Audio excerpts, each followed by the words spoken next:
right, hello everyone, peace of Christ to all. Today we have an important topic as usual, and today it's about Islam and morality. As a whole, as we know, supposedly all belief systems, supposedly they exist for a reason, just to make us a better human being and to make us a better people who do better for ourselves and for others.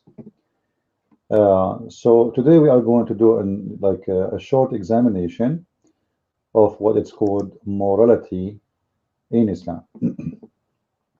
Now, for sure, if you ask any Muslim, he will say clearly that Islam is the religion of morality, and there is no question about that. Now, the reason for us today to do this simply is just to explore if this is true or not. Is it true that Islam is a religion of morality or not? Now, we can examine this within many areas of studies. And, we don't want to just speak negatively about Islam. We want to speak about the good and the bad. Now, if Islam comes with something good, and there is no way that Islam is empty from anything good. It must be having something good. If it exists before Islam, as we will discover. As an example, Islam encouraged people to respect their parents. But that is not something new. That is something that exists in beliefs before Islam, where it's required by every human being to respect his parents. Actually, in the Old Testament, respecting your parents is extremely important, to the point if you don't, the punishment is death. This is not a joke in the Old Testament. So, if we find something in the Quran about, let us say, we can say it's good as value, we will find it is taken from somewhere else, and I don't see anything new. However, Muslims who are watching us, they are more than welcome to share with us and to remind me if there is something I missed about the morality of Islam. Now, before we continue, we are going to read some reading, etc. So this is a program for adult people. We don't mean to be rude or to use a bad language, just to let you know. So don't post bad, text in the end of the video. What we say here is just for the purpose of education. As simple as that. So let us start. Well, I don't know really where to start from. I looked for Islamic website to see Muslims, they have articles about morality. And from the Muslim articles about morality, I looked reading, and I found that this is one of the most shortest articles Muslims they made about their religion. Looked like they could not find something much to talk about. I will share the screen with you, so you can see what I'm talking about. Let us see here.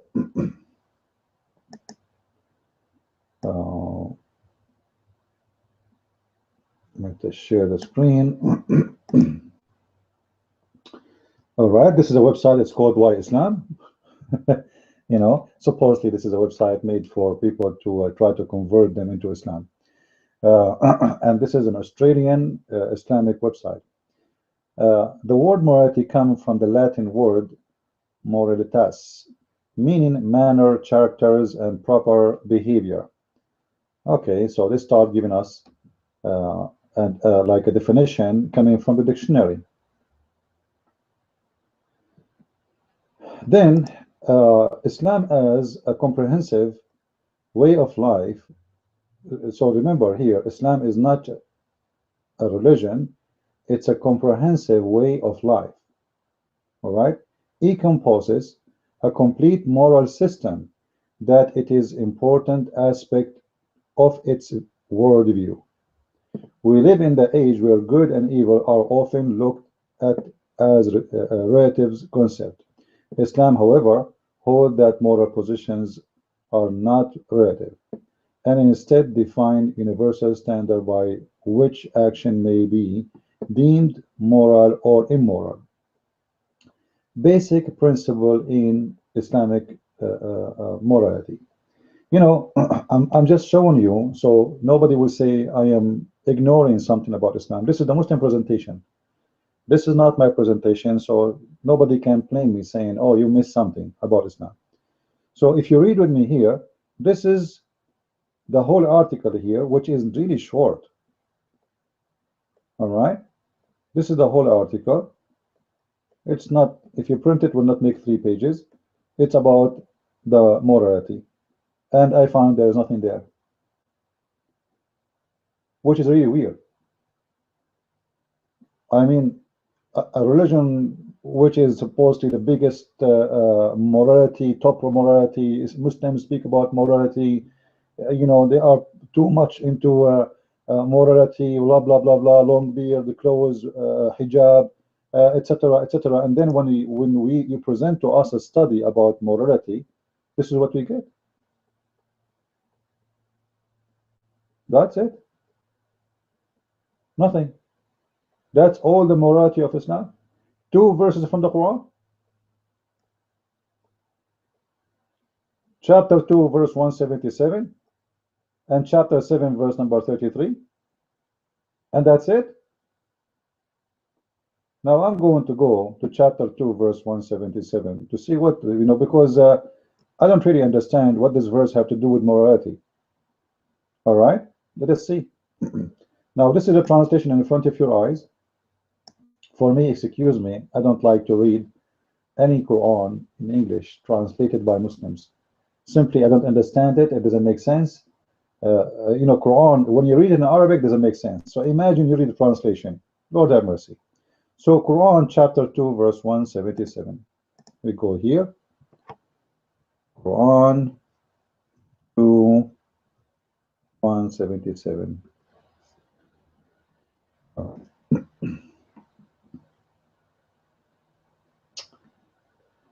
All right.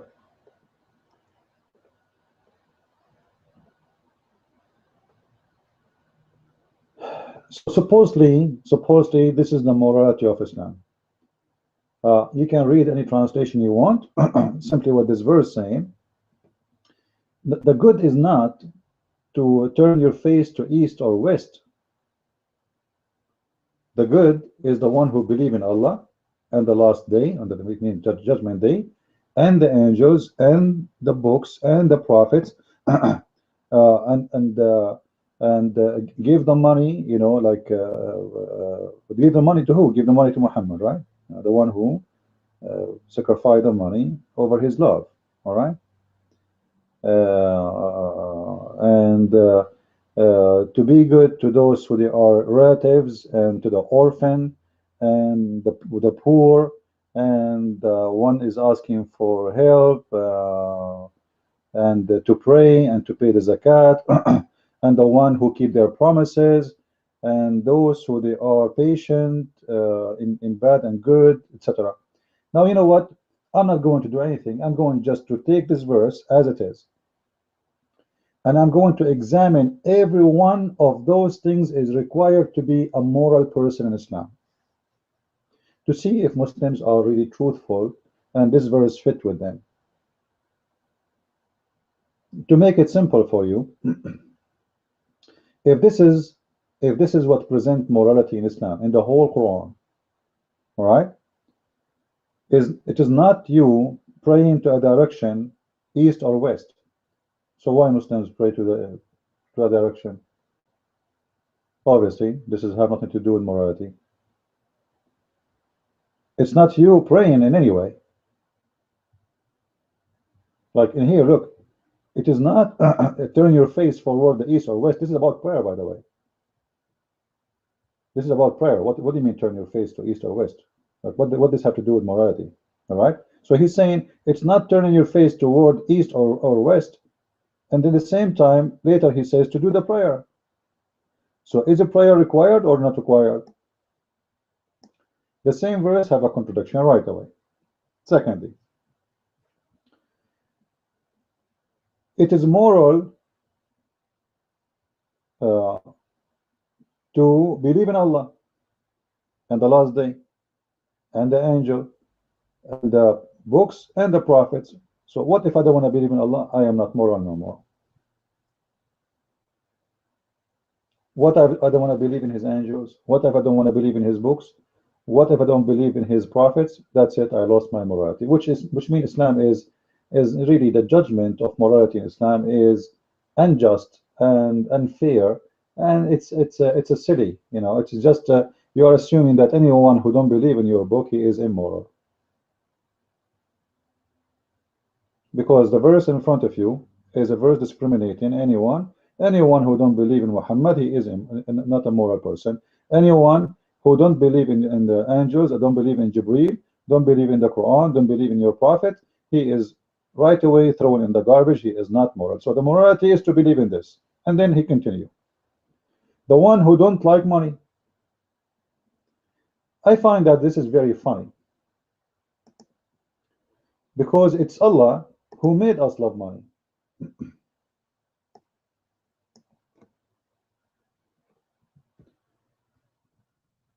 If we go to the Quran, like, isn't it funny that Allah, you know, he said to us that those who don't love money are the moral, and at the same time he is the one who made us love money.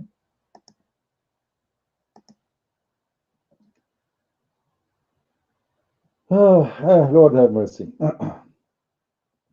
Chapter 3, verse number 14.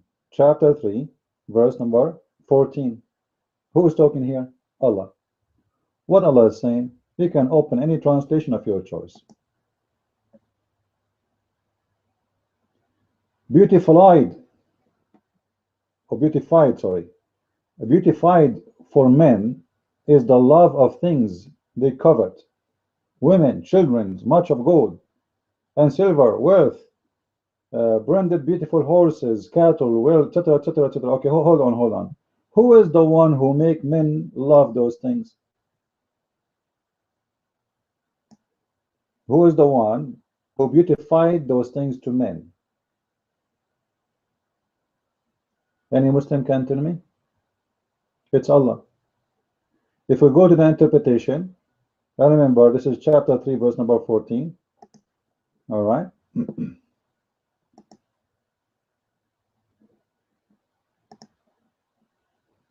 I'm just showing you that his own rules, the Quran rules of choosing who is moral person is not even, doesn't hold with each other.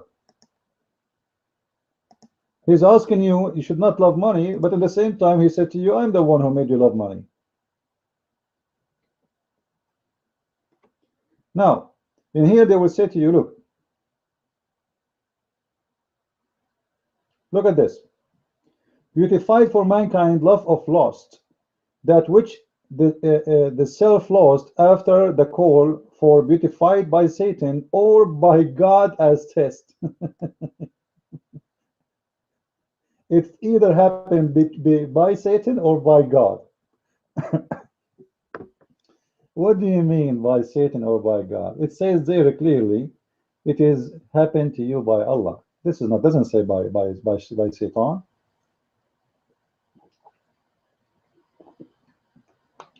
And just to show you the deception here, Allah will make you love those things to test you,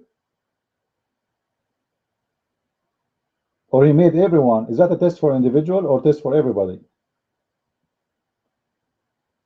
The Quran says clearly it's beautified for all mankind. The nas, which means mankind. All right, all the people. To love lost. If you change the interpretation, this is Al-Jalalain. If we go to Ibn Abbas, let's see what Ibn Abbas says.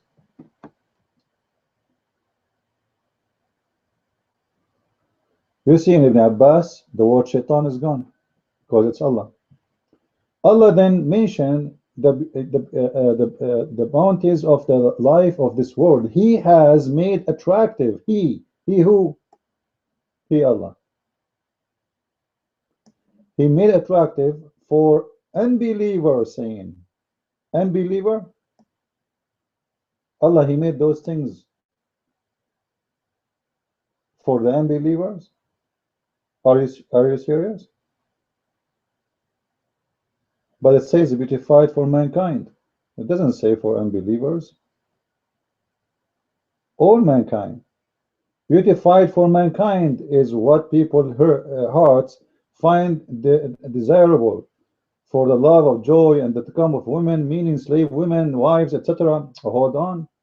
So if somebody he likes slave women, he like to own slaves, he's a bad person? Man, oh man. How many verses in the Quran is speaking about owning slave women, which is halal, and Allah encourage it and Allah approve it? All right, it's forbidden for a Muslim man. Let us see about sex with slave girls. It's forbidden for a Muslim man to marry married women. You see here, you can read it from the verse before it actually. Forbidden for you, your mother, etc., etc., etc., and all married women except those whom your right hand possess. So it's forbidden for you married women. It's not about marriage, it's about sex, because you cannot marry a married woman, right? This is all talking about relations shaped by sex. But in the interpretation, they told us that you know, Allah beautified for man and the lost, etc., etc., and then they describe that lost as loving slave women to have sex with her, etc. But here we go. It is the Quran who order man to abuse the slaves and force them into sexual relationship and have sex with them. It's forbidden for you al-muhassanat min al-nisa. Who is the muhassanat min al-nisa in Islam? It is women who they are married and free, not slaves. They are free women. This is number one. Additional to that, they are married women. However, which means it can be either one of them, you know, either the free or the married one. However, this is not the case for someone you own. If you own a slave, she is a slave girl, she is married. Let us say she is married. A slave girl, she is married, she is lawful for you. In Islam, it is not forbidden for you to have sex with a married slave. It's forbidden for you to have sex with a free woman. She is married, or she is just because she is a free.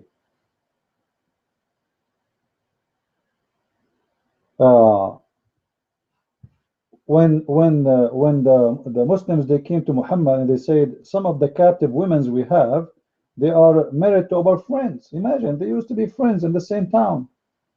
They said, we have the women, what we will do with them? Can we have sex with them? He said, yeah, sure, you can. And actually, this is what Muhammad he did.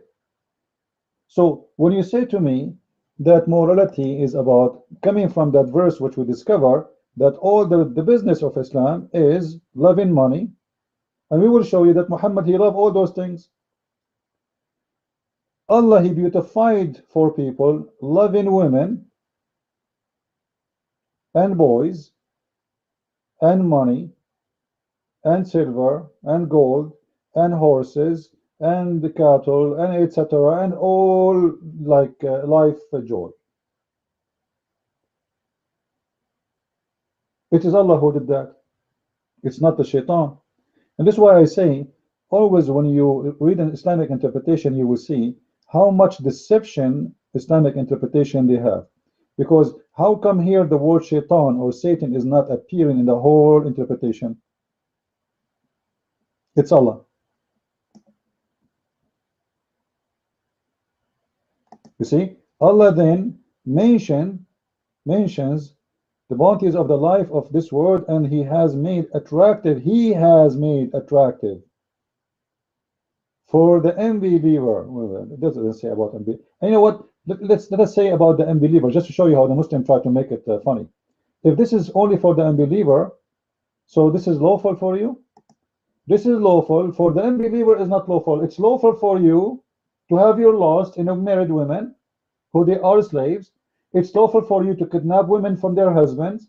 It's lawful for you to steal a human being, all of him, not only his money and jewelry. No, the whole human being. You take him with you, you rape him or you rape her, and this is lawful. But it's an unbeliever, he love a slave, he is bad. You see the moral standard of Islam? All right.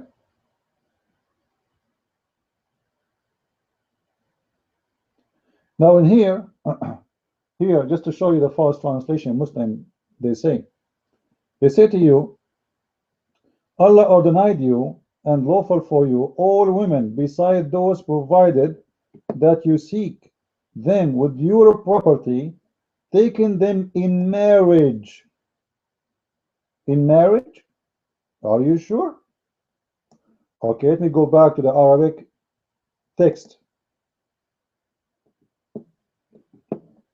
I will copy the whole words in Arabic as it is, and I will go to Google Translation, and I want to see, all right, where is the word marriage will appear. I want to see it. Seriously. Look like my Arabic is getting weird. Like, I'm not. I lost my my first language. It's not working no more. Google Translate. We know that Google is not that's good, but it doesn't. It did a job. This is the text as it is. Copy paste in front of your eyes. All right. So it's forbidden for you. It says chaste women. The word marriage does not appear. There's no marriage. Where is the marriage? Where is the marriage in the translation? The word marriage is coming in Arabic, but doesn't appear there. Of course, simply it doesn't. It's not exist. Right? It's a lie. If you change the translation, let us see. We will take Yusuf Ali.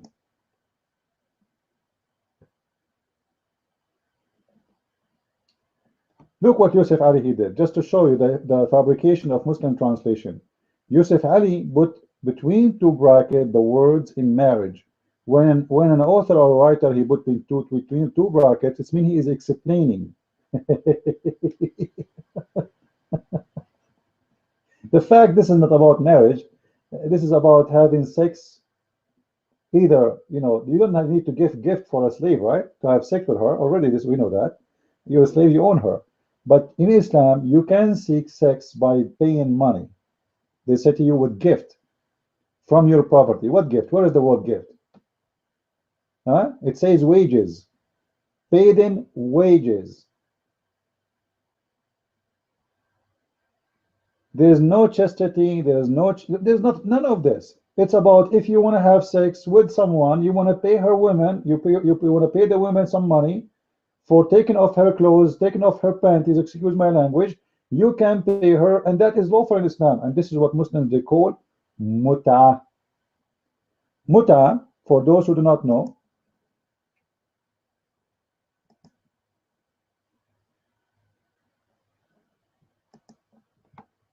is a practice Muhammad he came with, where a Muslim man he can pay any woman, not a slave. A slave he do not need to pay her. A slave he own her. So he was a slave, he owned the whole slave anyway. So you can offer any woman some money, and if she accept, simply to take off her clothes, and you can have sex with the woman in the pre-agreement time, which means you can tell her, you know what, I want to have sex with you for the coming 40 minutes.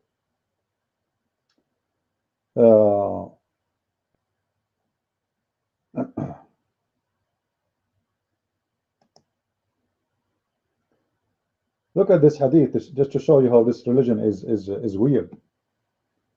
You know that we perform tamattu with the messenger, whereupon he said it is right, but we entertained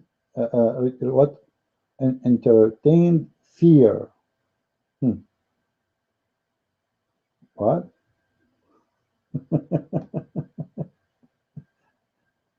All right. Now some the Muslims, they say to you sometimes that this is about the Hajj, doing Hajj. Let me show you the muta about women. Let me show you in some hadith.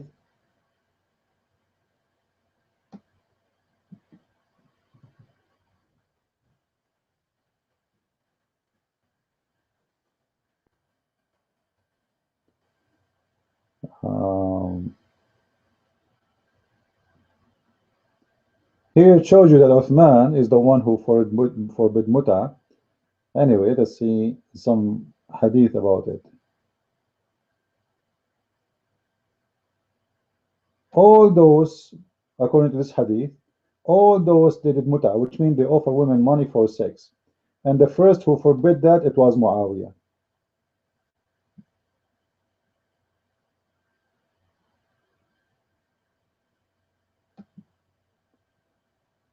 Some hadith they say the one who did that, it was Muhammad. Some hadith they say the one who did that, it was Abu Bakr.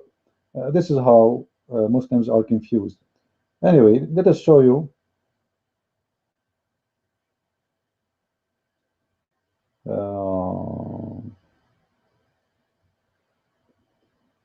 Where is?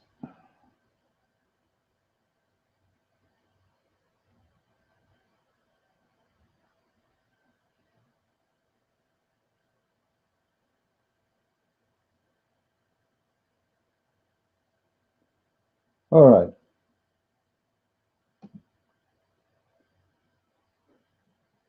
Look at this one. Allah apostle permitted his companions to contract temporary marriage. It doesn't say that in Arabic. What temporary marriage? Temporary marriage. I want to marry you temporarily. I want to marry you for the coming 5 hours. Temporary marriage, people of morality. Is that the morality? Promoting sexual relationship temporarily. You bring a woman to your bed and you pay her money to take off her panties, and that is morality in Islam? And the one who allowed this is the Prophet himself?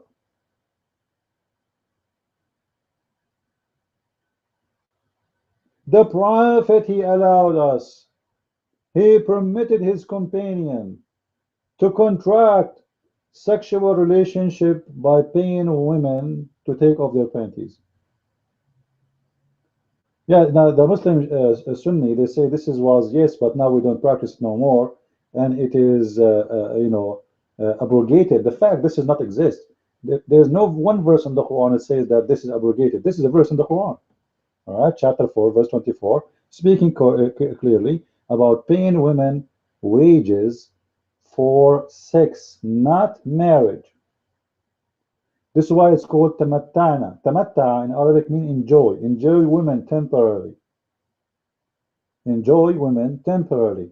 And the verse in the Quran, the one we were reading, is talking about paying them wages, not in marriage. This is why you see it in English. It says temporary marriage, but in Arabic it's not exist. There is no such a thing in Arabic. It's called temporary marriage. It says we enjoy women. We enjoy women, tamattana, sexual joy. This is about sex, pure sex, nothing. You do not even need to know the woman name. You go to a woman, you offer her something. You offer her remote control. You offer her some food. You offer her some potato chips. Whatever agreement is, and you agree about time for how long it's going to be. So you say to her, how much you want to charge me to take off your panty for 15 minutes? She said $5. If you agree and she agree, she is yours for $5. So if the mullahs walk by and they found you having sex with her, this is not adultery in Islam, for he is doing mut'ah. Yet the Muslims, they speak about morality. By the way, if you have a question, if you are a Muslim or etc., you can click at the video and be part of the conversation if you want to say something to me. Maybe you don't agree. I want to see some Muslims don't agree, right?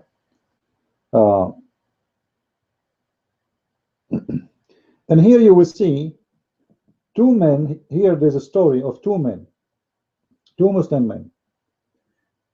We found a young woman from Bani Amir who was like a young she-camel. Man, they describe a woman the same as a camel, having a long neck. We proposed to her for contracting temporary marriage. Again, they are lying. They're not temporary. It should be we proposed for her to sleep with her. I don't want to be rude and use the bad word, to F. This is exactly what it says. So we proposed to her to F with her, with us, two of you in the same time, and presented to her our clocks as dower. Really? This is dower? This is wages? What dower, man? There's no marriage here. She began to look and found me more handsome than my friend, but found the clock of my friend more beautiful than my clock. So she thought in her mind for a while, but then preferred me to my friend. So I remained with her for 3 nights. What? For how long? 3 nights. 3 nights. You see the morality of Islam? Two men standing in front, two Muslim men, those are companions of the Prophet. Those are the best of Muslims. Those are the best of the Abduls. They are standing in front of a female, and hey Fatima, how are you? How are you? Oh, I want to sleep with you. How much? What do you want? Like, I can give you this dress, and he have a dress. Take a look. Which dress you like, and you favor for, of us to sleep with you. I'm not sure really. Let me see your dress. Okay, and the second guy, she looked at his dress, and she looked at them who is more handsome, and then she preferred one guy over the other guy, and she had sex with him for 3 nights. Wow, that's a lot of morality.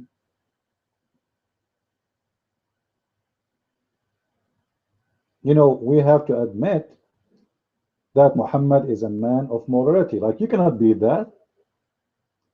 And remember, the one is doing that, he is not practicing something bad. This is he is doing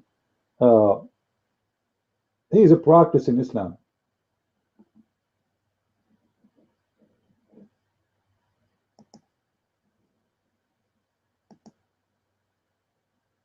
He is practicing Islam perfectly.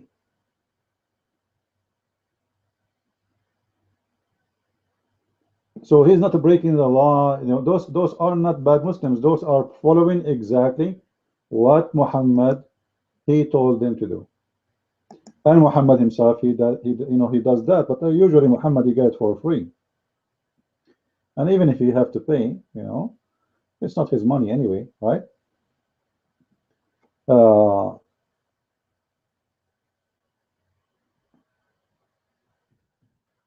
So when a Muslim, he made a speech about Islam is encouraging you to be nice, even to the orphan. Like, how we can be nice to the orphan? Anyone knows?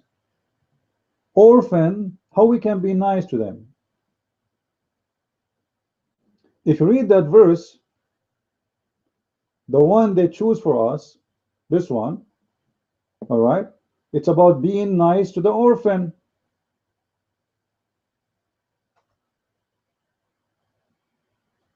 in the Quran saying to be nice to the orphan is by sleeping with them.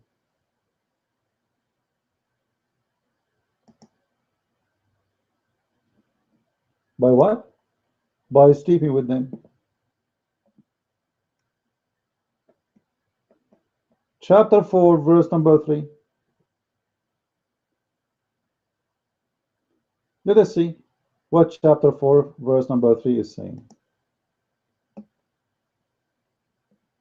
Just to show you how stupid this religion is.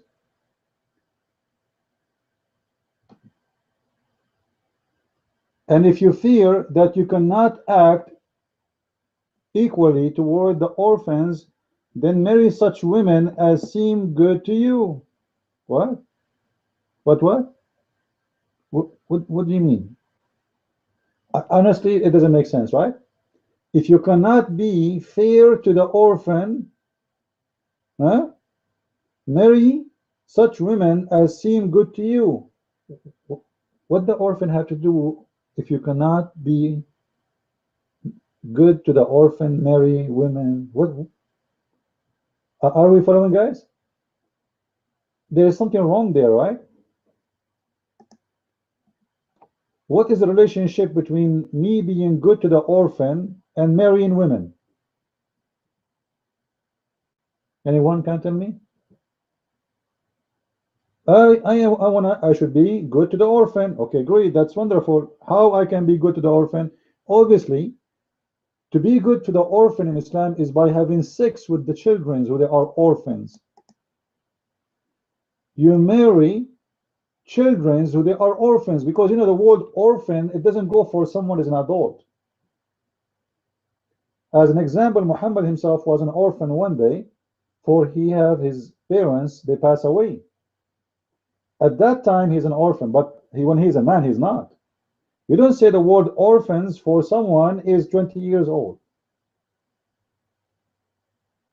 You say the word orphans for someone is a child. So Islam saying, if you want to be good to the orphans, marry them.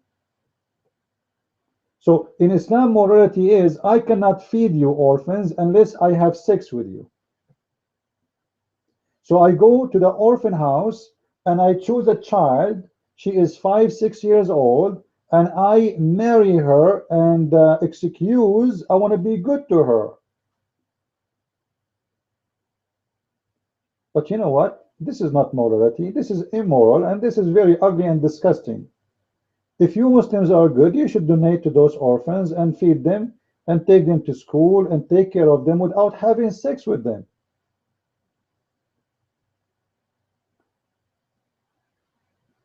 Which means in Islam, being good to the orphans is by raping orphans, not by being nice. You know what I'm saying? You want to be good to the orphan, like let us say you are an orphan and I want to be good to you by what? By asking you to take off your clothes and go to my bed, otherwise I will not feed you. And this is the morality of Islam. Now we go to the slaves. You see here, they say that in about slaves, you know, and for ransom of a slave, the good Muslim is the Muslim who ransoms a slave. The question at first, how those people became slaves?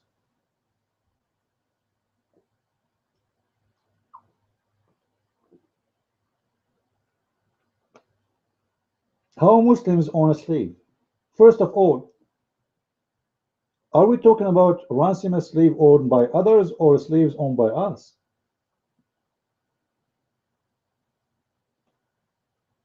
You know, there's a very famous slave.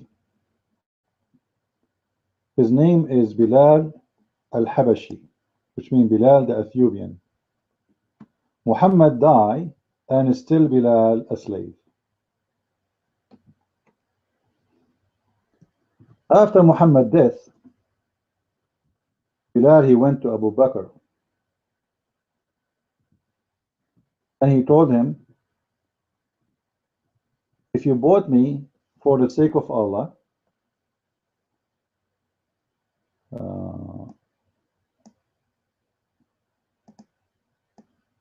Let us see if we can get the hadith.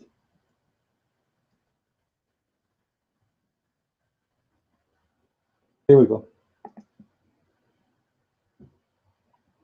How come Muhammad did not ransom the most famous Muslim? They keep speaking about Bilal, brother, Bilal, brother. Do you know that the first one who called for the prayer in Islam is Bilal, brother? Do you know that the Prophet, he promised Bilal to go to heaven, brother? Do you know, blah, blah, blah, blah. Okay, free him.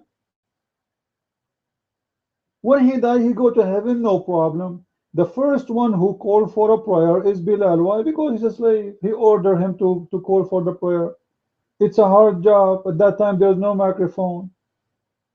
The poor slave, he go in the top of the roof and say, Allahu Akbar, and the rest are sleeping. So Bilal, he went to Abu Bakr after the death of Muhammad, and he said to him, if you have bought me for yourself, then keep me for yourself. But if you have bought me for Allah's sake, then leave me for Allah's sake, Allah work. This guy, he gave up. He served all his life with Muhammad time. And they keep promising him to be free. If you convert to Islam, you will go to heaven, etc. Bilal, and Bilal is going to die, and yet he did not have his freedom yet. So the best of you is the one who ransom a slave, but the Prophet, he don't ransom his slaves.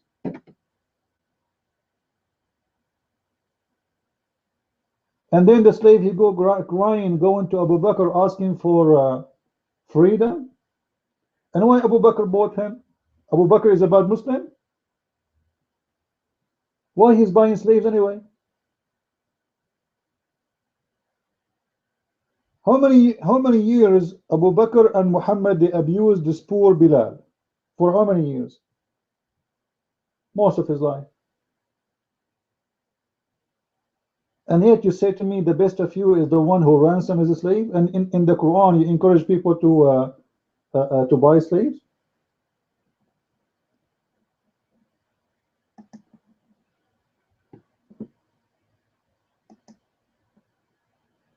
It's very weird, you know, very weird when Muslims, they speak about morality.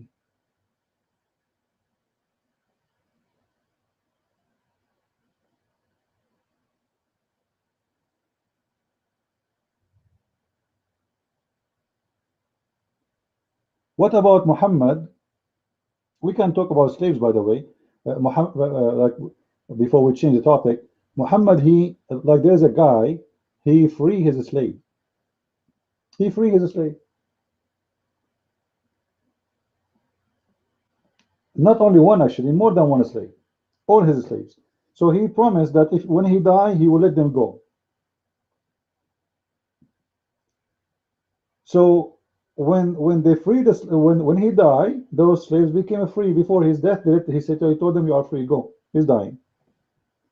The children of this man, they came to Muhammad and they complained. So Muhammad, he made them slaves again.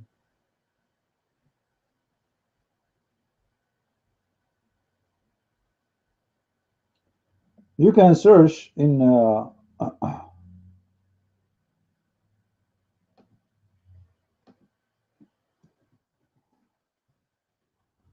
let me see if I can find the hadith.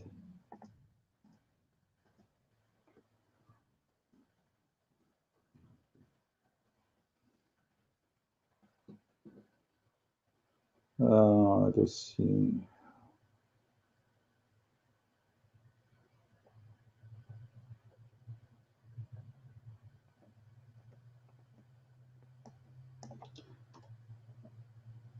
Those websites, the bad thing about them, their search engine is really bad.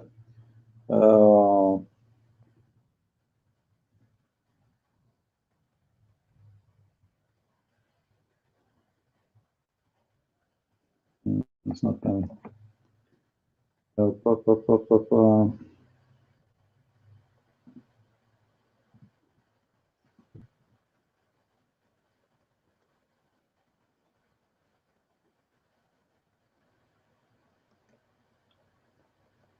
Anyway, I'll try to find it. but it's a very well-known story where Muhammad, he enslaved them again.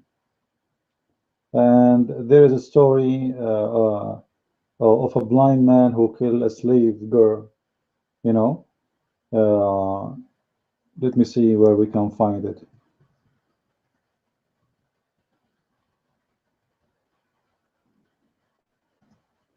He killed his slave, and when Muhammad, he told him, why you killed the slave? The man, he said, well, she keep insulting you. All right. Let us see where.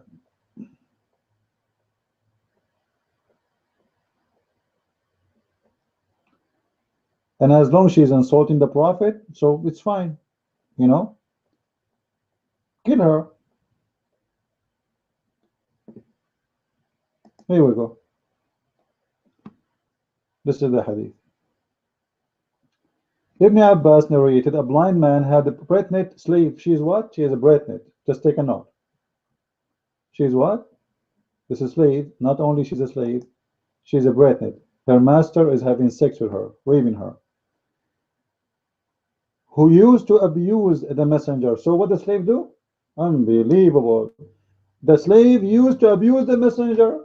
Imagine a poor tiny slave is abusing the king who had one of the biggest armies in the Arabian Peninsula. Man, how disgusting this slave is. You see what's happening, brother, here? You see how bad this slave? So this slave, her crime is, she don't like Muhammad. She don't believe in him. The blind man forbid her, but she did not stop. One night she began to slander the Prophet. So he took an ox and placed it in her belly. Ooh, morality, morality. Oh, in a terror movie, ISIS. A pregnant woman, she slandered the Prophet. What the morality of Islam do? We bring an ox and we put it in her belly. And then justice is coming. Just wait. Muhammad, he will not let that go. Pressed it and killed her. The messenger of Allah was told about it. And thereupon he said, O people, be witness that there is no diya, which means there is no punishment, is to be paid for her blood. Wow. Ooh, the morality. You see? There's no, you see the morality here, so beautiful. We slaughter a human being and the baby in her womb, and we put a ox in her belly and we kill her. And the Prophet, because his morality is amazing, he take the side of the killer because simply she was slandering the Prophet. You know, the morality of Islam is not about the freedom of speech or freedom of belief. It's not about you believe in what you believe. You don't want to believe, it's up to you. No, no, no, no, no. The morality of Islam is different. The best of Muslims is the one who killed those who don't like Muhammad. That is morality. That is the top of morality. That is justice. And not only this, we kill a baby in her. She's a pregnant. And this is the reference.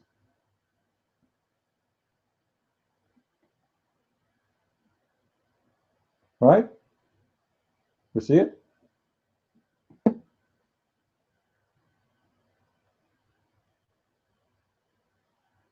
So, you know, when Muslims, they speak about morality and make an article about it, I don't know how, like, do you really Muslims have any kind of honor?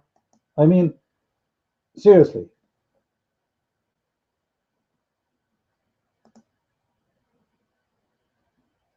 And we did not even talk about not even one to 2 million in percentage about Islam yet. About the crimes of Muhammad. How many women he raped?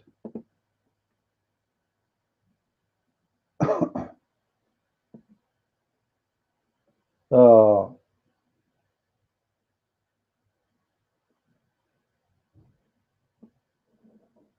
Let me see if I can find.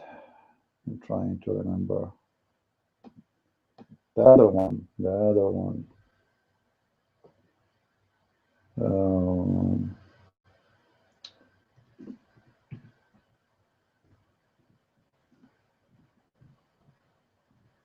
oh, I'm typing in English. All right.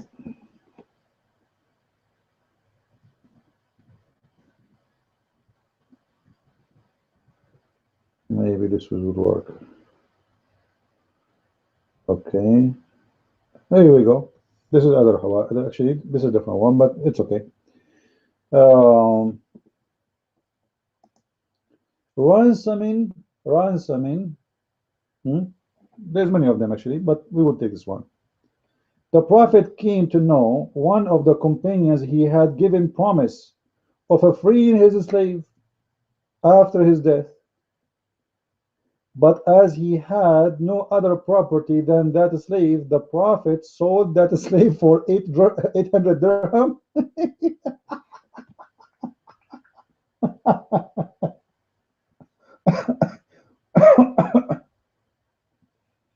I thought the best of you is the one who what? Who ransom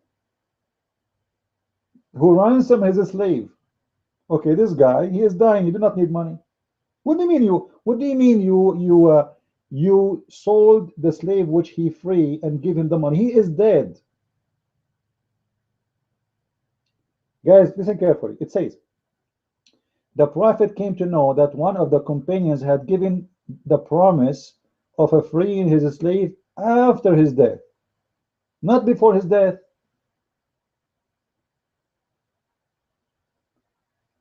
So he did not need money. But as he had no other property than that slave, the Prophet sold that slave for 800 dirhams and sent him the price to him.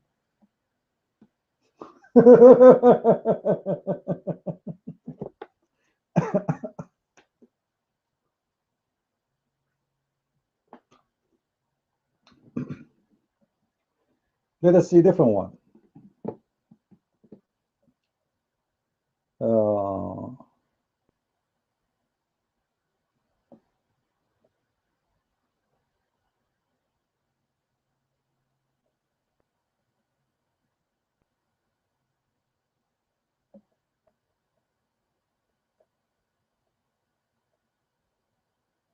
This is another one. A man among the Ansar stated his slave to be set free after he died. He was in need and he owed a debt. The Messenger of Allah sold him, the slave, for 800 dirham and gave the money to him and said, pay off your debt and spend on your dependents. Oh, justice. You see the justice?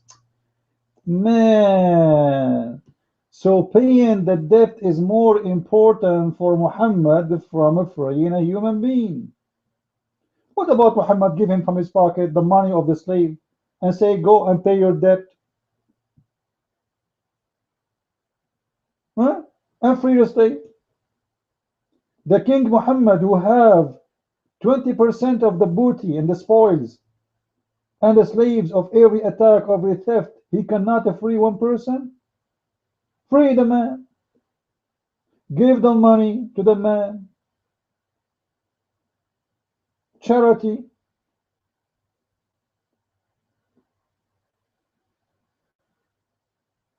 And here actually you see that Muhammad, Muslims have no authority in their life. Muhammad, he took the slave without permission of the owner of the slave and he sold the slave. Who are you to sell the slave anyway? So who dare to say no? Who dare? Who want to say to Muhammad, you cannot do that, this is my slave? Right?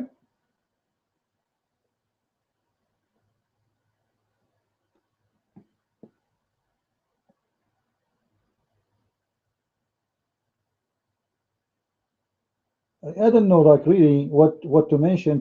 There's tons and tons of stories, you know, of morality.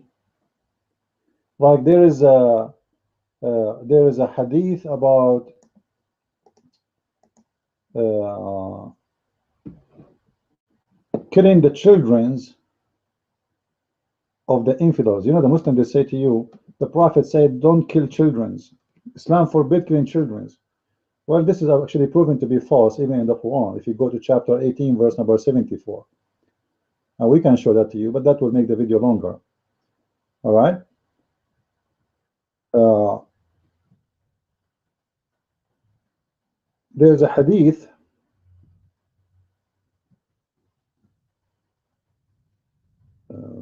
Let us see.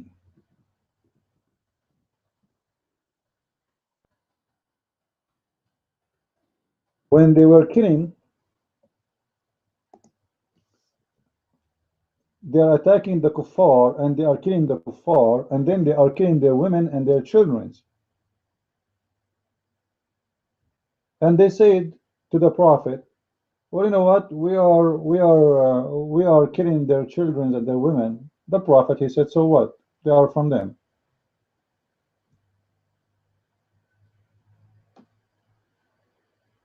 The Prophet, they came to ask him about killing the children. By the way, it's not here. It says we are slaughtering from them. فَيُصَابُ مِنْ نِسَائِهِمْ وَأَطْفَالِهِمْ وَذَرَارِهِمْ. The Prophet said, well, they, i.e., women and children, they are from them, pagans. So kill them. What a big deal. Don't feel guilty. Kill them. Right? And there is a verse in the Quran. If you go to chapter 18, verse number 74, about killing a Muslim child, supposedly. And this Muslim child, he did not even leave Islam yet, or he did not even insult his parents, but he feared that when he grow up, he will insult Islam. What? What do you mean he feared? He feared, that's it. And look how he slaughtered him, just wait. فانطلقا حتى إذا لقيا غلاما فقتله فقال أقتلت نفسا زكية.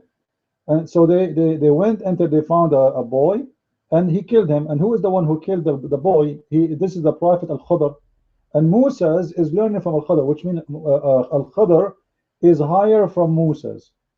I don't know what happened to Aaron in this time. Like Aaron was on vacation. Moses is going in a training trip to be a prophet. You know, you have to go in a camp training. You go around the world as a prophet with Al-Khadr, and then he train you, and then you graduate, and then you get certificate, and then you became a prophet. And one of the training of Al-Khadr for Moses, he saw a little boy in the street. He was playing with the boys. So he slaughtered him. So they said after having the ship, leaving the ship, what ship? It was a whale. What ship? It was those guys, they used to travel in the top of a whale, like in the cartoon. What ship? What ship? Abdul, what ship? Lord have mercy.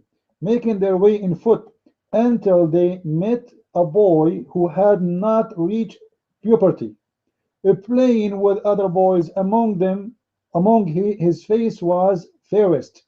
And Al-Khadr slew him by slitting his throat with a knife while he lay down, or by tearing his head off with his hand, or by smashing his head against the wall. Wow, man. Islam forbidding killing babies and children. This is a Muslim boy, supposedly. How we know he's a Muslim boy? In verse number 84, he explained why he killed him. You see here, Moses, he said to him, why you killed an innocent soul? Have you slain an innocent soul? So Al-Khadr told him, you do not know the wisdom of Allah. So let me show you. And later he explained to him in verse number 80. In verse number 80, He told him why he killed the boy. As for the boy, his parents were believers, and we feared lest he should overwhelm them. We fear. Well, this means the boy did not do anything yet. He's playing with the kids in the street. What do you know about the boy? You just walk in the street. Are you God? How you know? We fear that the boy will be bad to his parents one day. Okay. First, this is against justice. Let him first do and be injustice, and then you punish him. Have you ever heard of somebody being punished for a crime he did not do yet? Because somebody, he is a Muslim. He fear that when you grow up, you will be a bad person. We kill you. Is that a morality? Like I did not even go, not even 10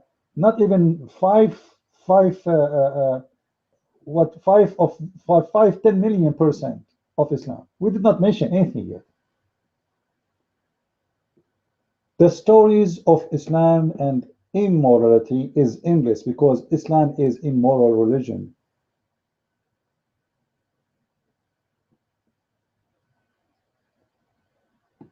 As an example, because Islam is religion of obsessed with sex, Muhammad, he even forbid women to be living with their children in the same place. He separate between them.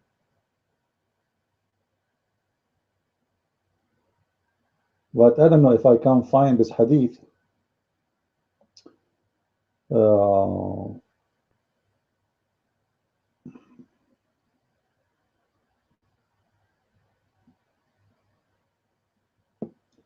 Let me first try to find one about attacking people who they are just getting their water from the spring. People, they are coming to the spring of water. What Muhammad do?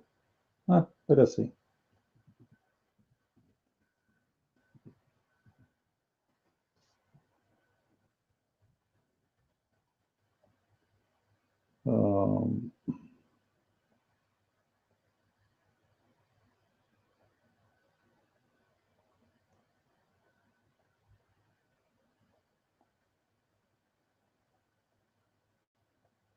You see, this website is not really good.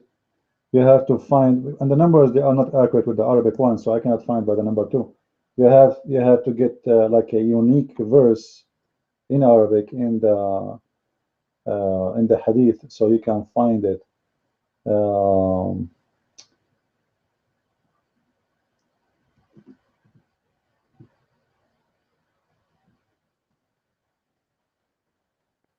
Let's see.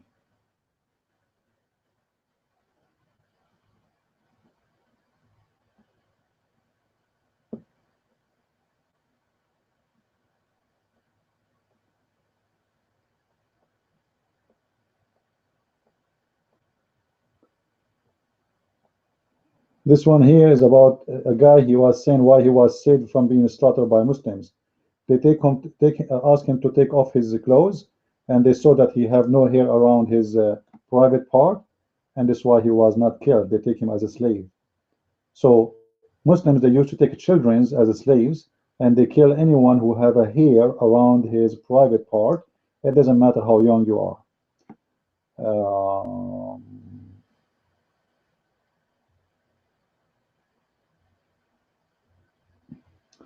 Okay, look at this story here.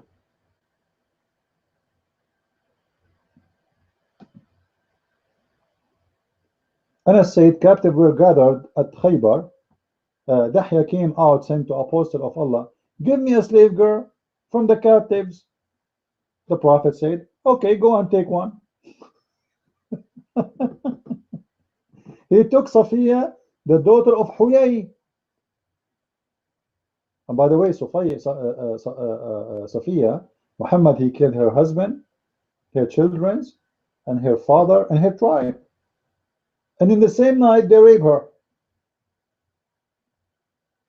And look how Safiya is rolling by between the Muslims.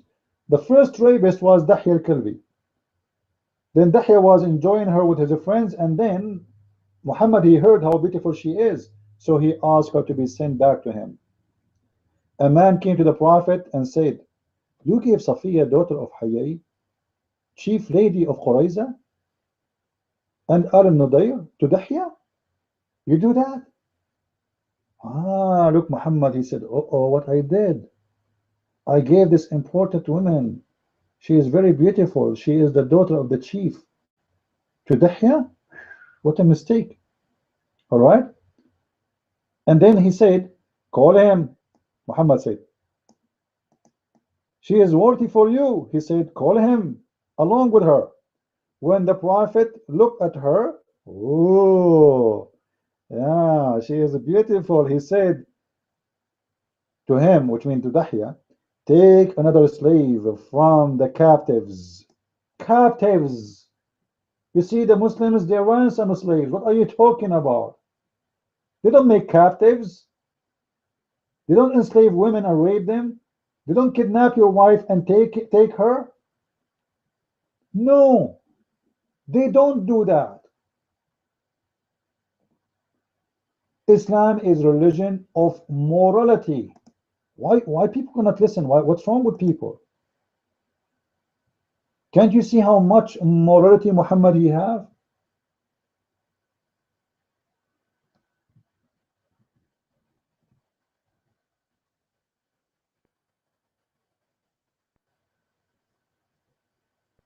This is a lot of morality, and you know, actually this is too much of morality. You people cannot even handle. Actually, there's a video to explain exactly what happened in the time of Muhammad. There's a video I advise you all to watch.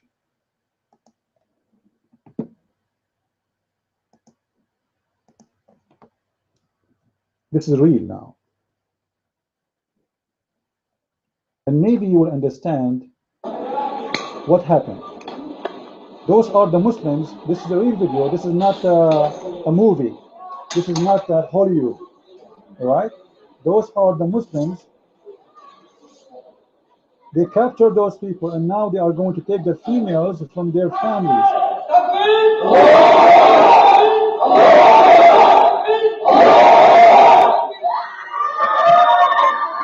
You are great fighter.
I think we cannot, you know, we cannot really deny how much morality there is in Islam.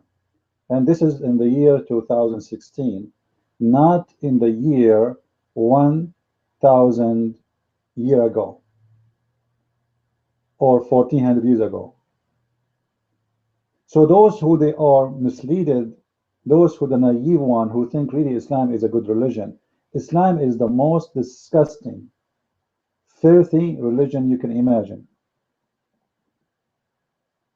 Not to forget to mention that even the Quran speaks about spreading hate. Islam is religion not only based on war and filth. but on hate.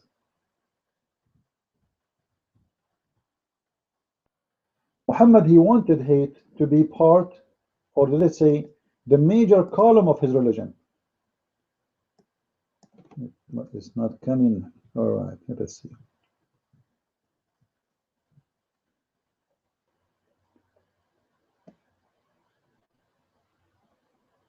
Chapter 5, verse 14, for those who do not know. You can read any translation you want.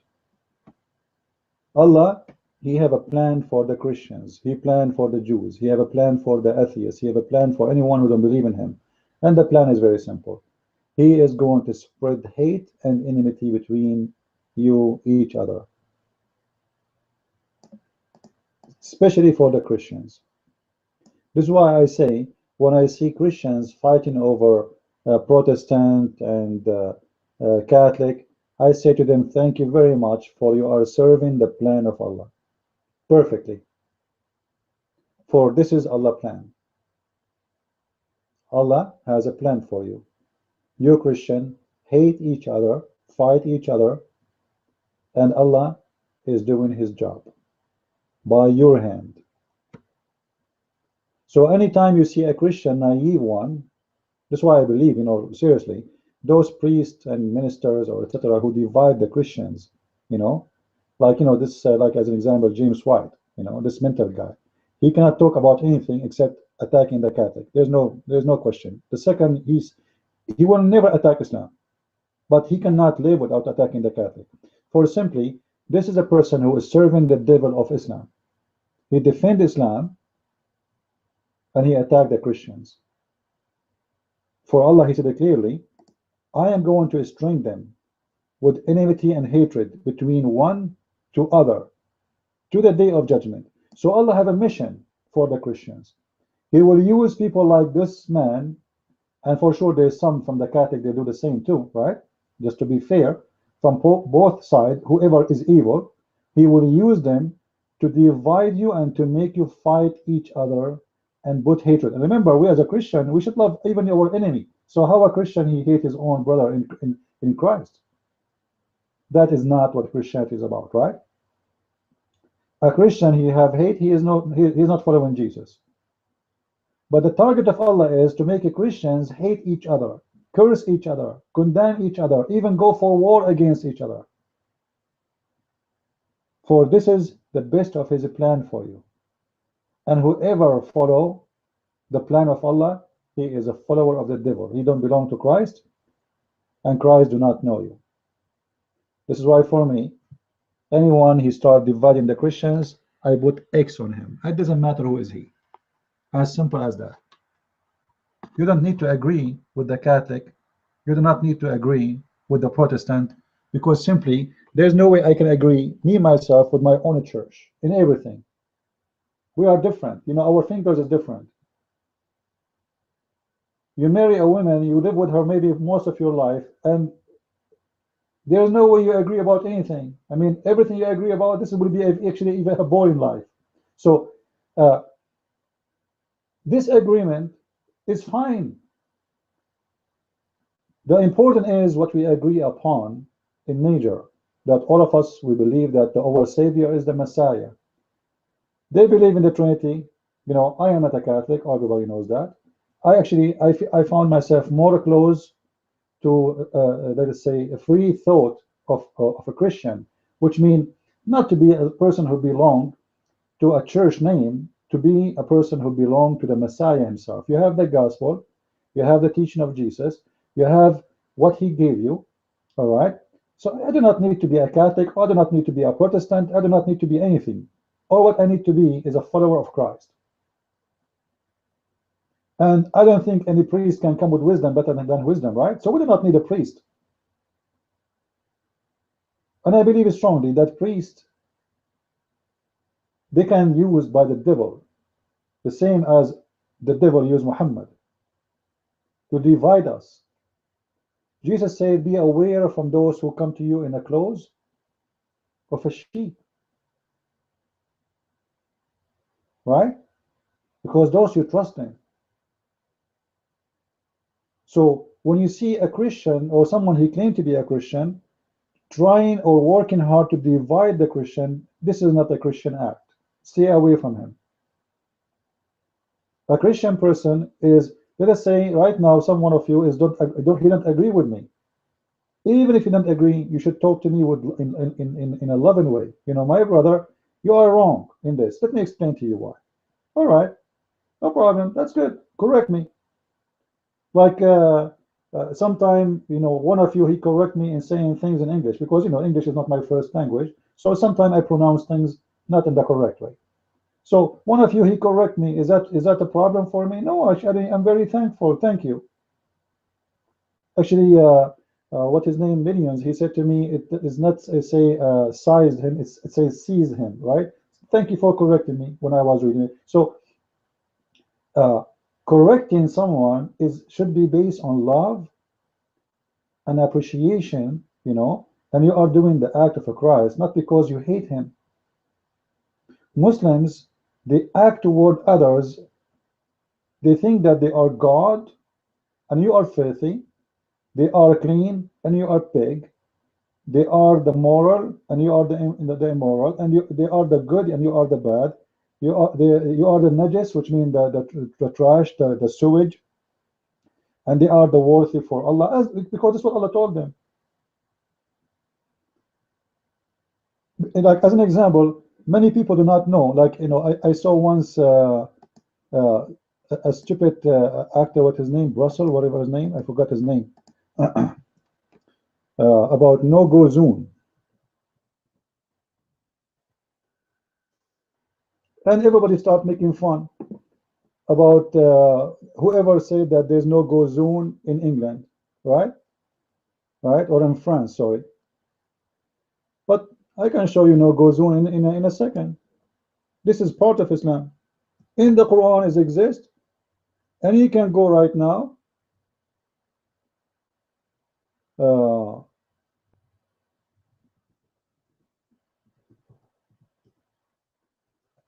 Maybe if we search for Muslims only and we search for images, here we go. You see it? Muslims only. No go zone. It's not a fantasy, it's true. This is the morality of Islam. There's a highway for the Christians and the Jews and the Hindus. Actually, Jews, they cannot get in. For the Hindus, the Buddhas, etc., because they are filthy. The one for Muslims is a green.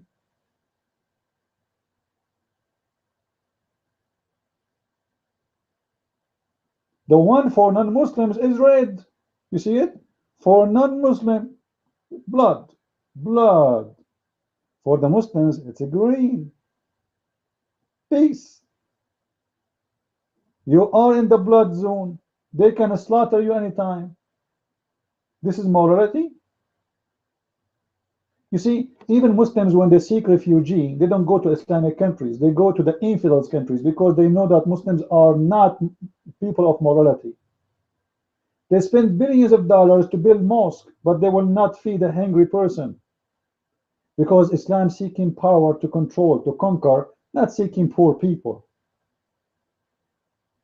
This is why you see Muslims, they invest a lot of money in Europe, but not in Africa. Because who care for those poor Muslims or the poor Africans?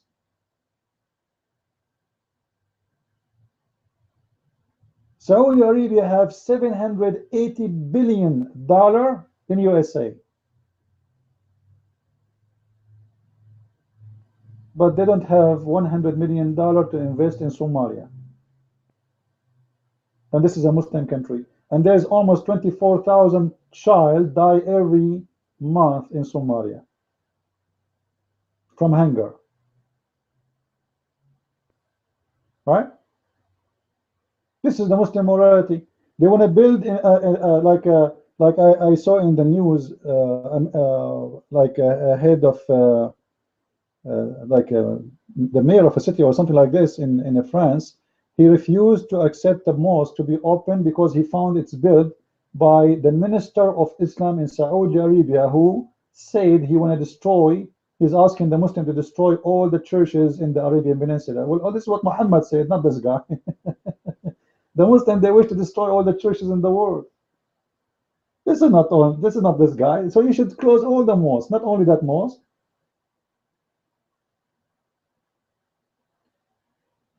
So we need really to be informed more.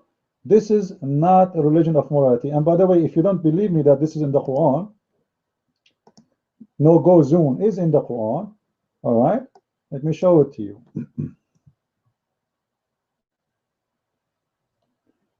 Let us go here. The Quran call you najis, which means filthy, disgusting. Chapter 9, verse 28. يا أيها الذين آمنوا إنما المشركون نجس فلا يقربوا المسجد الحرام بعد عامهم هذا. Oh, who you believe,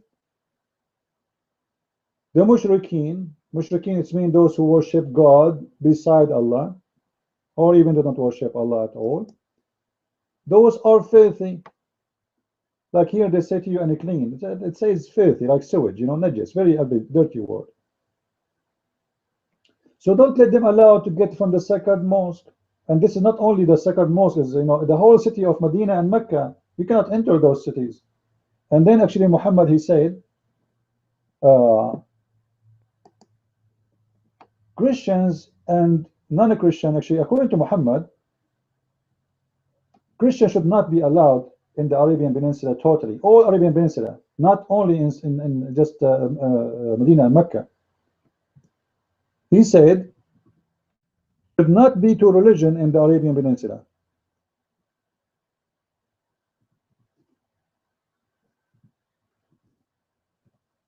Let's see.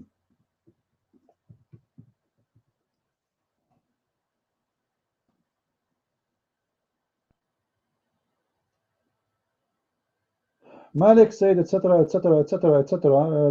Okay. So the Prophet, he said, two deens shall not coexist in the Arabian Peninsula.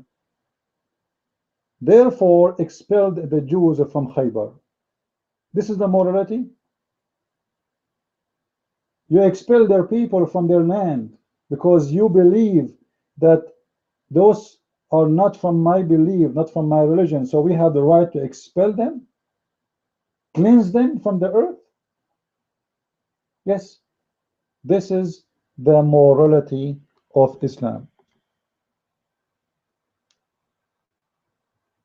And the naive ones don't want to listen.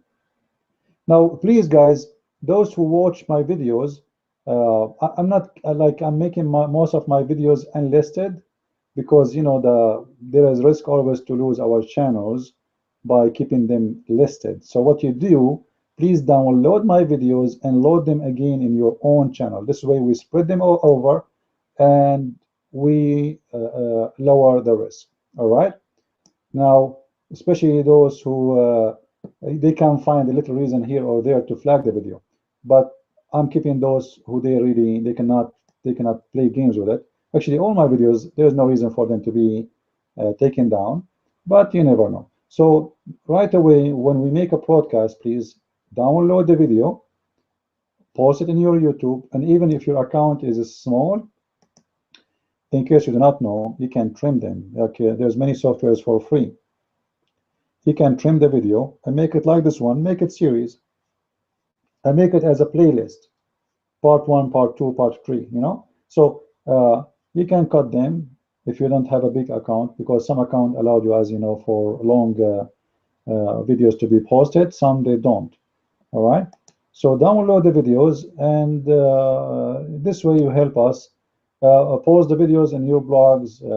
You can make the blogs in WordPress for free. There's many ways to do things. All right, so help us, please, so we can help others more and more. And don't forget again to mention to your friends my books so they can read them. We have The Deception of Allah. For some reason, I don't know why people they buying The Deception of Allah a lot more than Qur'an and Science. You know, Qur'an and Science actually it's a treasure of reference. The reason for that, because you see the Deception of Allah is the introduction to go deeper and deeper, and Qur'an and Science supposedly is part 2 of the Deception of Allah. So you can say like you are in the middle of the ocean with Quran and Science. And because we are refuting the Muslims regarding their what they call it miracles, so you will see a lot of stories in Quran and Science which is not mentioned at all in any Islamic books, you know, in English, or any books made by those who don't speak Arabic for sure. And even for me, I never read anyone writing about things I wrote. All right, because most of things I know, it's hard to be found in any reference known by normal people. You have to be really highly qualified, a person who spent his life maybe learning and studying Islam. So when somebody who don't speak Arabic at all, it's impossible for him to find those, even if he is a very smart, intelligent person. So Quran and Science is really, really, really a good book. Like now, I see the order of people of between the two books, like from every, let us say, every 4 orders for the section of Allah, there is 1 order for Quran and Science. When I was expecting that Quran and Science is going to be actually a lot more popular because of how much information there is inside. And actually, yesterday we changed the font of the printing, and you believe it or not, by changing the font, we saved 80 pages from the book. The book is still the same, but just to change the font, you know, save 80 pages, because I'm trying to lower the price. You know, they charge you for the printing, they charge you for everything, they charge you for fees, blah blah blah. So the more paper you have, the more hard it's going to be for buying the book, printing the book, shipping the book. All right. So if we can make the book the same, but using different kind of you know, font, and it's looked the same. Actually, I was really surprised. Just changing the font, the book is so clear to read, and it's wonderful. No, you know, and nothing changed. It looked like some font they spread, they take more space. Even though it's the same size, like you make it 11, both are 11, so it's the same for the eyes. But somehow, by changing font, you save or you waste a lot of space. Quran and Science is really very, very beautiful book, and I don't know if you saw even James White talking about. He heard about me actually, James White. How he heard about me?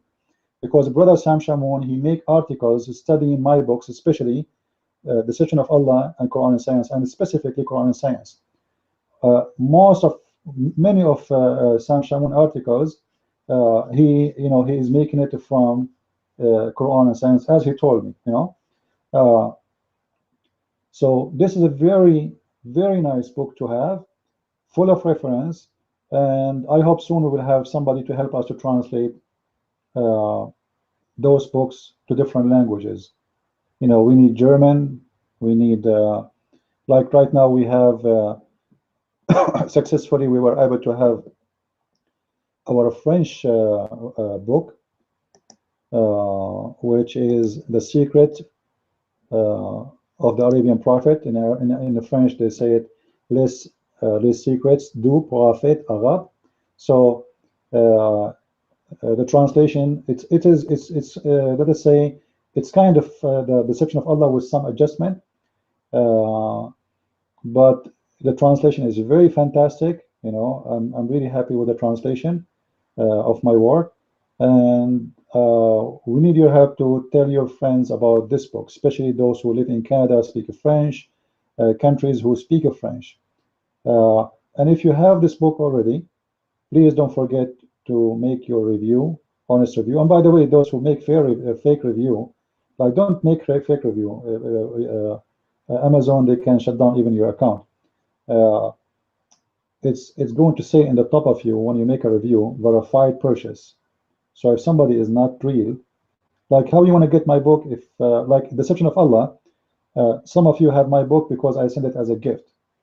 Like when I printed the book, many, they said they cannot afford to buy it, so we sent, at that time I was like more comfortable than now, so I was able to send many of Christians the gift for free, and even I pay for the shipping too.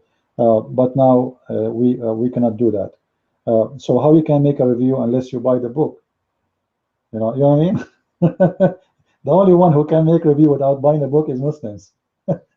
As long the one is talking is a Christian friends, the book is not good.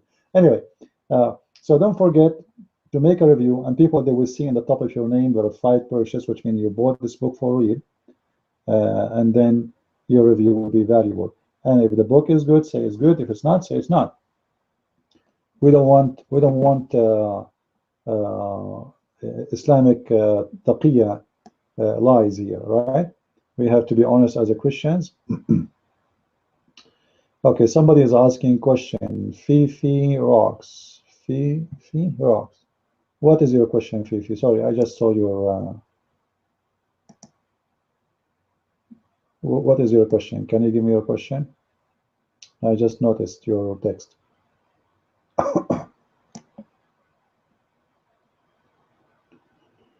I know that you are working in Quran translation, but I know where you can buy into different Arabic Quran, and I was wondering if you could review them to see differences in them. What do you mean Arabic Quran? I'm not sure. What do you mean? Arabic translation, you mean? Oh, you mean the books which is different, the reading, Hafs and etc. Yeah, but those are not too much popular, and that is going to be a different study. Actually, this will be a big study because yes, the Quran. Many people, they think the Quran is one book, but what we do today, we are just Muslims, they are printing. Actually, this is something new, by the way. The Quran is mostly printed today is because of the money of Saudi Arabia. Saudi Arabia adopt this book, this printing, and now it's more popular. But before there was many print. Like in Tunisia is different print, in Morocco is different print, in Afghanistan is different print. But because Saudi Arabia became very filthy rich, so they start sending books for free around the world, printed by them, and this is the copy they have. Okay, let's see the question. We will see if we can work in that, but this is not easy. There's many things to do, and one guy to do it. Where is Fifi question? I lost you. Divine prostitution. Prostitution? Well, prostitution simply is somebody offering sexual service for money. It can be a male or female. If you get paid for sex, you are a prostitute. All right? If you have sex without money, that is adultery. And as I say, this can be for male and female. As an example, if you go to my book, The Deception of Allah, you will see that Muhammad, father, according to Islamic reference, he was a gigolo. The sister of Waraqa ibn Nawfal, she offered him 100 camel to sleep with him. So Muhammad father, according to the Islamic source, not my own, he used to get paid for sex. Otherwise, how a woman, and why she offer him? And I'm sure the story have some exaggeration. Like a woman, she's offering him 100 camel to sleep with him. Like what? What is unique about him? 100 camel, not today, not at that time, can make you really filthy rich. So imagine in the time of Muhammad, Muhammad father, he was offered from one woman alone 100 camels. So if Muhammad he sleep with 2 women a day, that's mean 200 camel a day. That's really astonishing story. But I believe strongly that this story have some exaggeration in the numbers of how much she offer him, but for sure, based on the Islamic reference, Muhammad father used to get paid for sex. And the Muslims, they speak about it as something good, like they are proud about it. They don't see a problem in this, that Muhammad father is getting paid for sex. So anyone get paid for sex is prostitute. It's a male or a female. All right.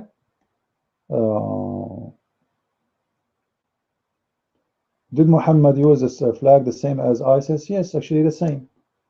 However, you know, this is not the problem. Let us say I use a flag look like the same as the flag of Muhammad, but I don't do what Muhammad do. You know, the ISIS. The question is, do ISIS do what Muhammad does? The flag is not really a problem. What if ISIS carry the flag of America? What if ISIS put the cross there? So, like, you know, we have people who they call themselves KKK, right? Or, you know, there's many races groups, and they claim to be Christians. But this is nothing to do with Christianity.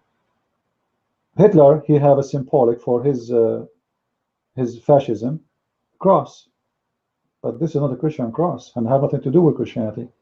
And actually, the most who fought with Hitler and they helped Hitler was Muslims. All the Muslims in the time of Hitler, they were taking the side of Hitler. Actually, until now, Hitler is appreciated in every Islamic house. They love him to death. You cannot insult Hitler in the Middle East. And the book of Hitler, Kifahi, is printed right now in the Middle East for free by the money of the United Nations, and which is given to the Palestinian to support the education. Look what they do with it. They got the donation and they print the book of Hitler. Because the Muslims, they are waiting for someone in the West to be a leader like Hitler, so he can destroy the West and the Muslims will overcome. And this is what chapter 5 verse 14 says, I will spread hate and enmity. All right. So anyway, download my videos, guys. They are long, yes, but you can trim them if you want. You can take, like, let's say today I mentioned about many hadith. You can make a video about that hadith alone, and you name it the way fit with the hadith. You know what I'm saying? Like I spoke about the slave girl, how Muhammad, the blind man, he killed her. You can trim that part and post it in your YouTube. That will take maybe a 5-minute video, but that will bring more people to your channel. This way, you can help us to spread the truth, and you preserved my teaching. So one day I'm going to die, all of us, we will die, right? So we want to preserve the truth as much as we can. Load them in your computer, save them in your computer, keep loading them, make a new account, post in Google Drive. You can copy the link actually as it is here, download it, and then you can post it in Google Drive. And later you want to share it with somebody, just send him a link. It doesn't cost you any money. Google Drive is for free. All right? There's many ways to help us, and there's many ways to do good. And the best of us who do good for the Lord by doing good to others. For the Lord, he do not need our good. All right? So you never know. Somebody watch your video, you save him, he was a Muslim, he leave Islam, or somebody who was thinking to convert to Islam had decided after he's seeing it that this is a very filthy, disgusting religion. So you get the blessing, even though you are not the one who did the work, you are not the one who's talking, you are not the one who's teaching, but you did help. You are the one who posted the video in your channel. So you get the blessing of the Lord for doing that. All right? And the Lord, he said, for free you took, for free you give. And this is why I'm giving my time for free. Totally for free. Like, we generate some income from books, but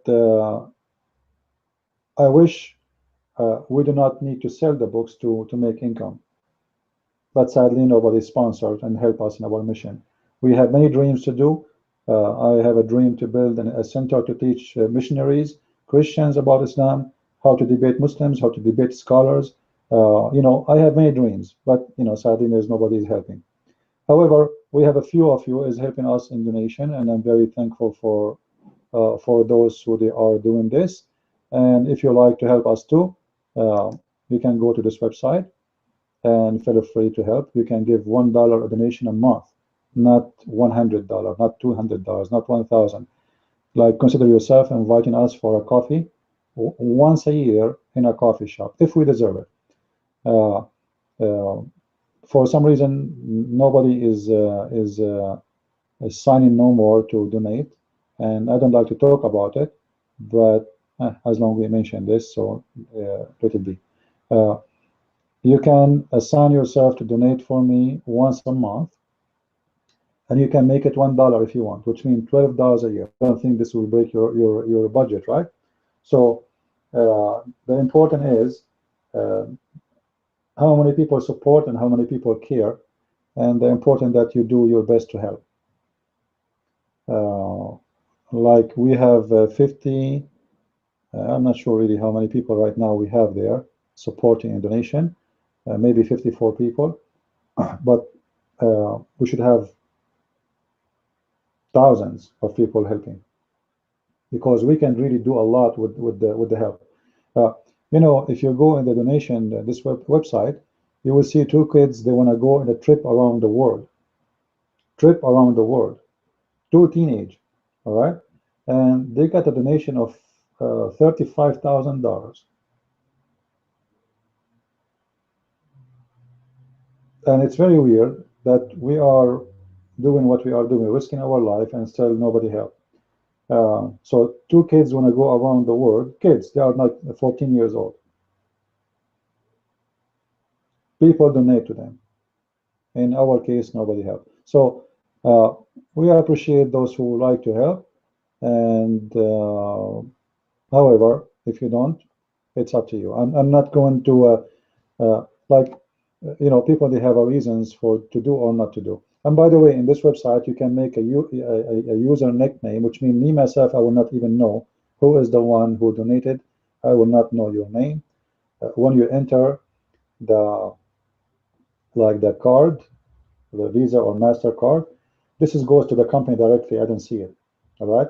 From my side, I see only a username, and you can call yourself in the username whatever you want. You can call yourself Christian Prince. You can call yourself George Bush. You can call yourself whatever you want, because some people, they don't like to show who they are, and actually I appreciate those who don't care about showing who they are. You know, because the Lord, He said, if you give with the right hand, don't let the other hand know. Do we have any question? Any question?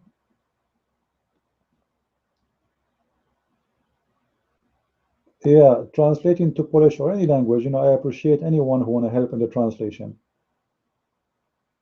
All right. Now I'm thinking soon to start a new class for Arabic. If any of you is interested, let me know, please. We will start an Arabic class. The Arabic class is the same as the last one. It was for free for those who cannot afford it, and those who can afford, they can donate, and we appreciate them. All right. And in the same time, the Arabic class will not be. Yes, this is why I don't like the free things, because people, they abuse it. They think because it's free, so they don't show up. All right.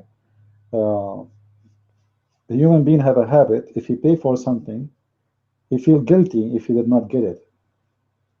You know what I mean? He feel pain.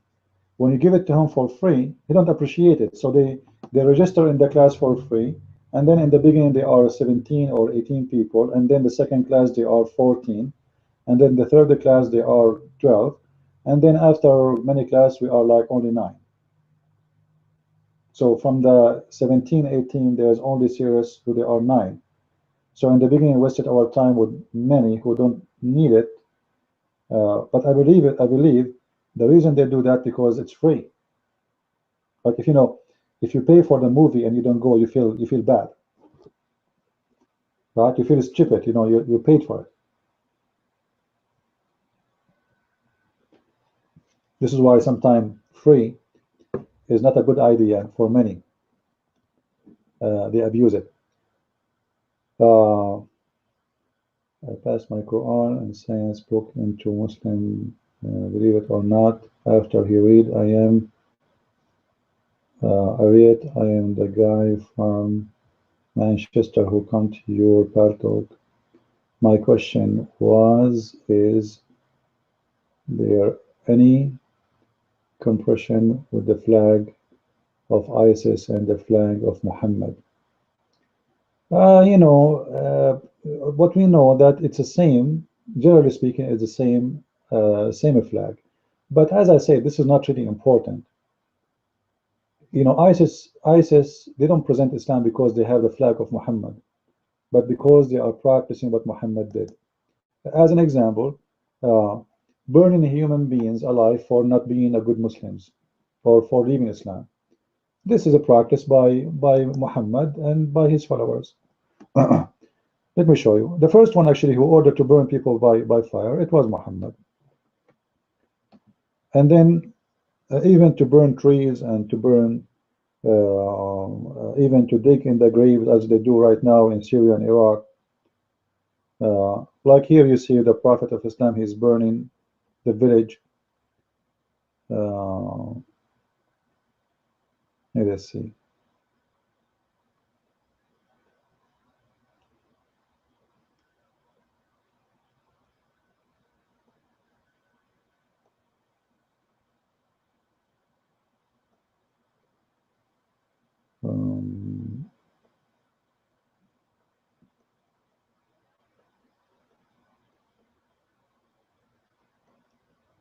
All this is about burning. All right.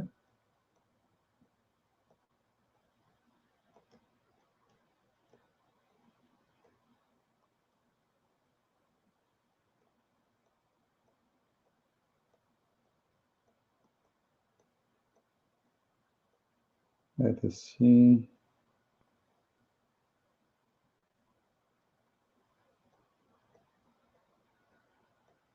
All of it is about burning.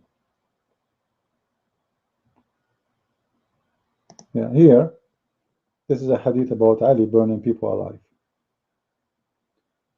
People who they are apostate. Ali burned some people. It's okay.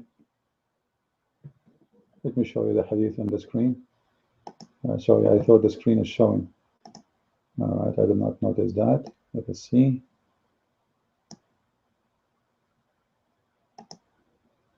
See, all this time I thought you guys are sharing the screen with me. All right. So you see here, Ali, he burned some people, and Ibn Abbas, he said, I had in his place, I would not burn them because the Prophet, he said, don't punish them by the punishment of Allah. But the fact, the first one who said, burn people, it was Muhammad.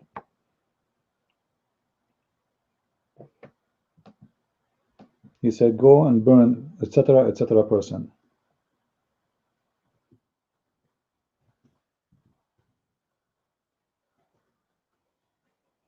It's not coming.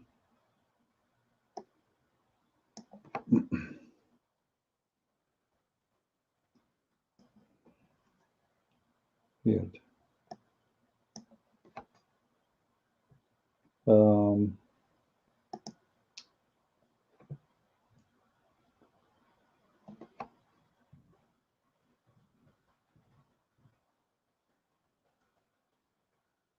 It's not coming even in the roots. Yeah. Anyway, there's many stories about burning people alive, and everything ISIS they do is the same as Muhammad does. Like name for me one thing ISIS did, Muhammad did not do. Kidnapping, killing, slaughtering, raping, forcing people to pay money, ransom, asking for ransom, kidnapping and asking for ransom. Like just yesterday, we heard that in the Philippines, they beheaded a Canadian man. Oops, I'm typing in Arabic.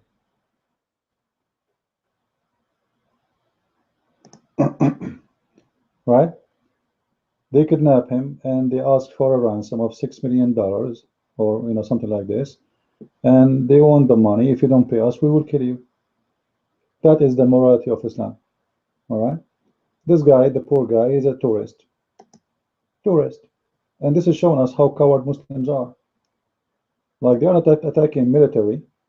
They are not attacking You know, they kidnap women, children, and ask for ransom. That is Islam. Just today, actually, I heard the news of a Coptic Christian in England. They found his body burned alive, and they took him to the hospital before almost, but he died in the front door of the hospital, and most likely, I'm assuming it was done by Muslims. We will see, because the way the crime is done sounds like an Islamic crime. All right. So this is what Islam is about. You know, that is Islam. ISIS, actually, ISIS are very nice people compared to Muhammad. I cannot really compare between how nice ISIS compared to Muhammad. ISIS a lot nicer. We cannot really compare.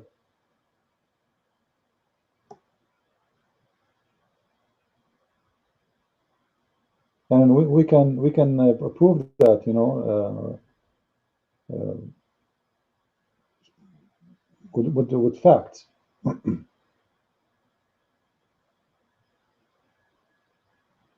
I don't know why you are concentrating too much in the flag, Fifi. Did Muhammad flag the same as ISIS? Yes, it's the same. I answered you already.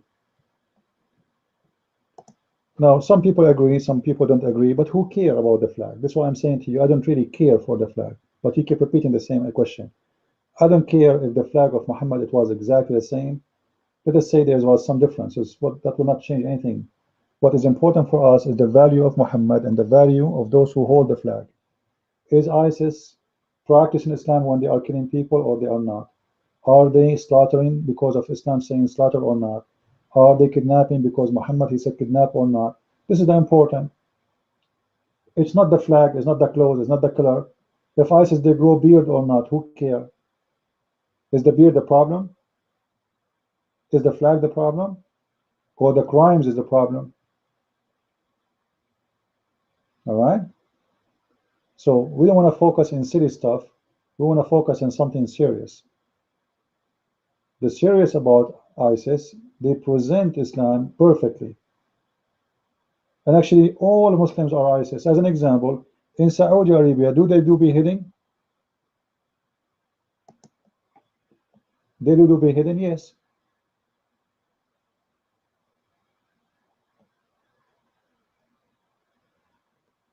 Search right now for Saudi Arabia.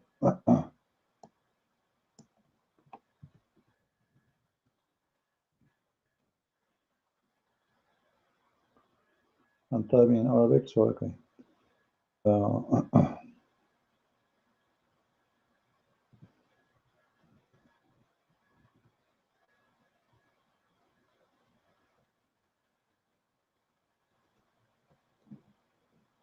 Here we go. There's tons of videos in front of you. I'm not going to play them.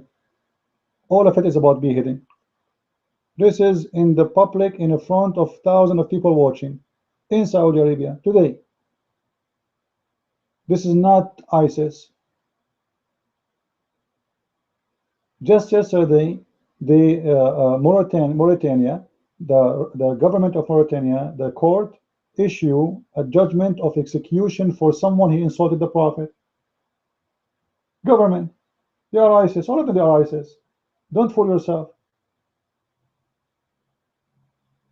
What ISIS? They cut hands, they cut feet, they will be beheading, they do stoning. All of them is the same as ISIS. So why people concentrate on ISIS? What about the rest? This is normal practice in Islamic countries. ISIS are not doing anything, nothing special.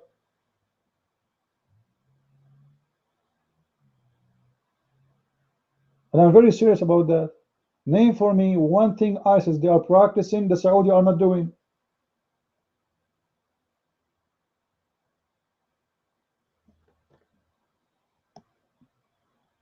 Did you watch the video of the Prince of Emirat going over the guy with his car because supposedly he stole from him $5,000?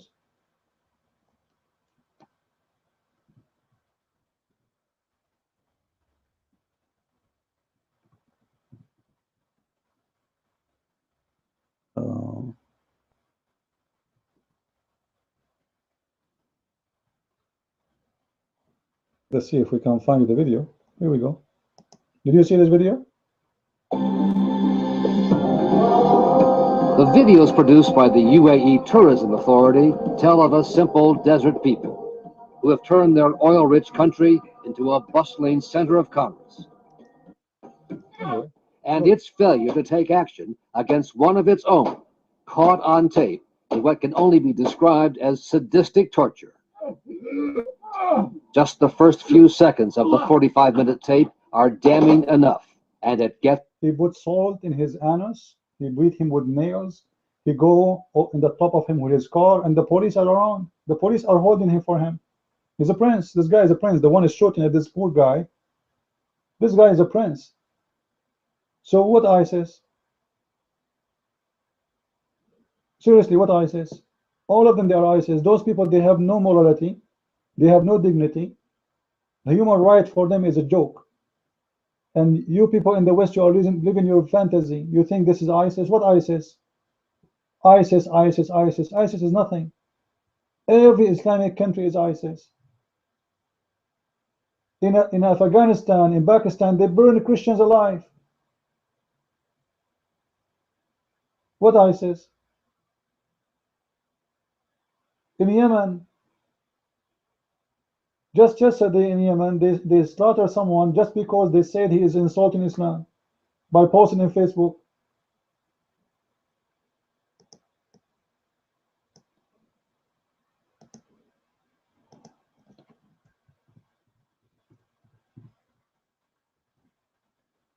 Don't fool yourself with ISIS.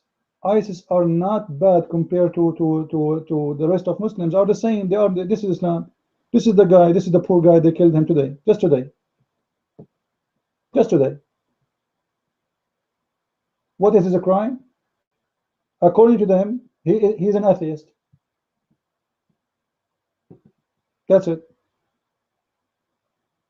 It says here, mysterious about the killing of an active person under the accusation of being an atheist and apostate. What ISIS? This is Islam, my friend. ISIS is not a problem. So don't fool yourself. ISIS is just a normal Islamic practice. All right? Yeah, but don't focus in those things, Fifi. Focus in something important. The important is what ISIS do, is the practice of Islam. Who care about the flag? Let us say they put Mickey Mouse in the flag, but they are practicing the Quran and practicing the Hadith of Muhammad. The flag is not a problem. All right? Yeah. So this is why I'm saying it's not important. Or if you want to argue with a Muslim, if you want to debate with a Muslim, focus on something real, something important, not the flag. The flag have no value. They use Muhammad flag, they use a Hitler flag, they use USA flag. It doesn't matter. When they cut the head of somebody, they mention the name of who, the verse of who, the verse of Allah, the name of Muhammad. They say Allahu Akbar, Takbir. They don't say the anthem of United States. Right? And when they say takbir, they are killing in the name of Allah. Are they practicing based on Allah teaching or not? This is the important. The rest is not important at all. Anyway, with this I say, guys, thank you very much for being with us today. I hope we have a good time together. And if you have any request for me about something you think it's serious topic to talk about, please feel free. You can contact me, as we said, in my address here. You can send me a private message, and I will be happy to answer you if it is really worth to make a video about it. If not, then I will answer you by text, and I will show you. Maybe I made a video about it already, because I have a lot of videos all over YouTube. And again, feel free to download my videos.